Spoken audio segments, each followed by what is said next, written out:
प्रिय भक्तजनों, आज हम आपको 7 महामानव के बारे में बताएंगे जो चिरंजीवी है।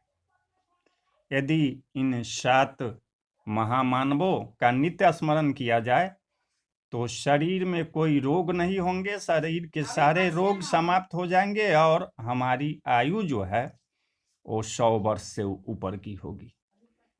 इसमें अश्वत्थामा, बलि, व्यास, हनुमान, विभीषण, कृपाचार्य और भगवान परशुराम, ये 7 महामानव चिरंजीवी हैं।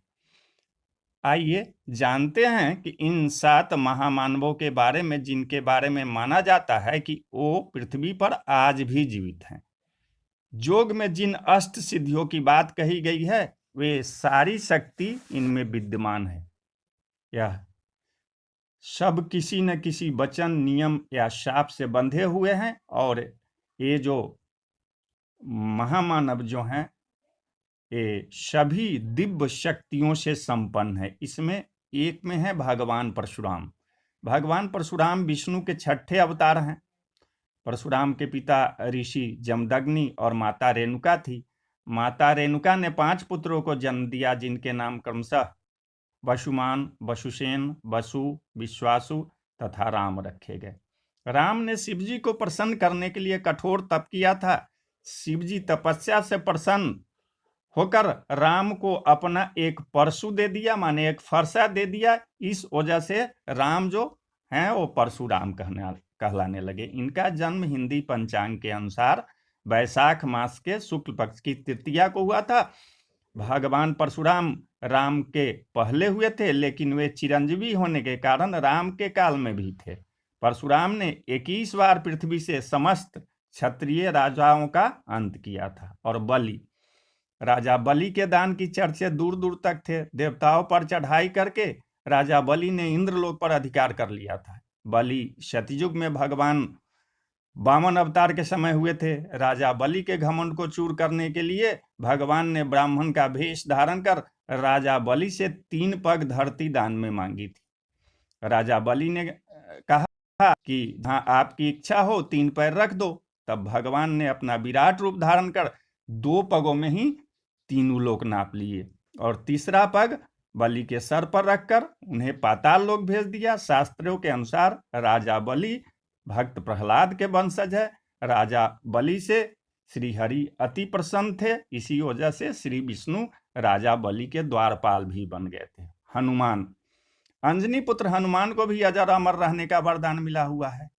यह राम के काल में राम भगवान के परम भक्त थे। हजारों वर्षों बाद वे महाभारत काल में भी नजर आते हैं। महाभारत में प्रसंग है कि भीम उनकी पूंछ को मार्ग से हटाने के लिए कहते हैं तो हनुमान जी कहते हैं कि तुम ही हटा लो, लेकिन भीम अपनी पूरी ताकत लगाकर भी उनकी पूंछ नहीं हटा पाता है। सीता ने हनुमान को लंका की अशोक वाटिका में राम का संदेश सुनने के बाद आशीर्वाद दिया था कि वे अजर अमर रहेंगे। विभीषण, राक्षस राज रावण के छोटे भाई हैं विभीषण। विभीषण श्री राम के अनन्य भक्त थे। जब रावण ने माता सीता का हरण किया था तब विभीषण ने रावण को श्री राम से शत्रुता न करने के लिए बहुत समझाया था।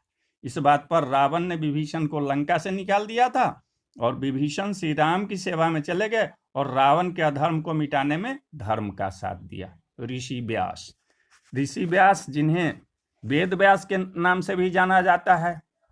चारों वेद, ऋग्वेद, अथर्ववेद, सामवेद और यजुर्वेद, सभी 18 पुराणों, महाभारत और श्रीमद् भागवत गीता की रचना इन्हीं ने की थी। वेद व्यास जो थे ऋषि पराशर और सत्यवती के पुत्र थे।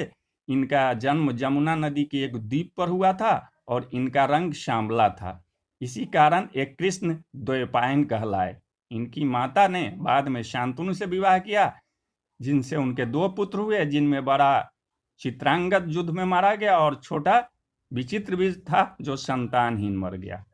कृष्ण द्वैपायन में धार्मिक तथा वैराग्य का जीवन पसंद किया, किंतु माता के आग्रह पर इन्होंने विचित्रवीर की दोनों संतान रहित रानियों द्वारा नियोग के नियम से 2 पुत्र उत्पन्न किए, जो धृतराष्ट्र तथा पांडु कहलाए और इनमें तीसरे विदुर भी थे। अश्वत्थामा जो थे वो गुरु द्रोणाचार्य के पुत्र थे। ग्रंथों में भगवान शंकर के अनेक अवतारों का वर्णन भी मिलता है उनमें से एक अवतार ऐसा भी है जो आज भी पृथ्वी पर अपनी मुक्ति के लिए भटक रहा है। ये अवतार है गुरु द्रोणाचार्य के पुत्र अश्वत्थामा का। द्वापर युग में जब कौरव और पांडवों में युद्ध हुआ था, तब अश्वत्थामा ने कौरवों का साथ दिया था। धर्म ग्रंथों के अनुसार भगवान श्री कृष्ण ने ही ब्रह्मास्त्र चलाने के कारण अश्वत्थामा को चिरकाल तक पृथ्वी पर भटकते रहने का श्राप दिया था। अश्वत्थामा के संबंध में यह भी मान्यता है कि मध्य प्रदेश के बुरहानपुर शहर से 20 किलोमीटर दूर एक किला है, इसे असीरगढ़ का किला कहते हैं। इस किले में भगवान शिव का एक बहुत पुराना मंदिर है। यहाँ के स्थानीय निवासियों का कहना है कि अश्वत्थामा प्रतिदिन इस मंदिर में भगवान शिव की पूजा करने आते हैं। कृपाचार्य अश्वत्थामा के मामा और कौरवों के कुलगुरु थे। शिकार खेलते हुए शांतनु को 2 शिशु प्राप्त हुए। उन दोनों का नाम कृपि और कृप रखकर शांतनु ने उनका लालन पालन किया। महाभारत युद्ध में कृपाचार्य कौरवों की ओर से सक्रिय थे। कृप और कृपि का जन्म महर्षि गौतम के पुत्र शरद्वान के बीज के सरकंडे पर गिरने के कारण हुआ था। और ऋषि मार्कंडे जो तो भगवान शिव के परम भक्त थे। ऋषि मार्कंडे, इन्होंने शिव जी को तप कर प्रसन्न किया और महामृत्युंजय मंत्र को सिद्ध किया। महामृत्युंजय मंत्र का जाप मौत को दूर भगाने के लिए किया जाता है। चूंकि ऋषि मार्कंडे ने इस मंत्र को सिद्ध किया था, इसलिए इन सातों के साथ साथ ऋषि मार्कंडे के नाम का भी नित्य स्मरण किया जाता है। तो मेरे द्वारा दी गई जानकारी कैसे लगी, आप कमेंट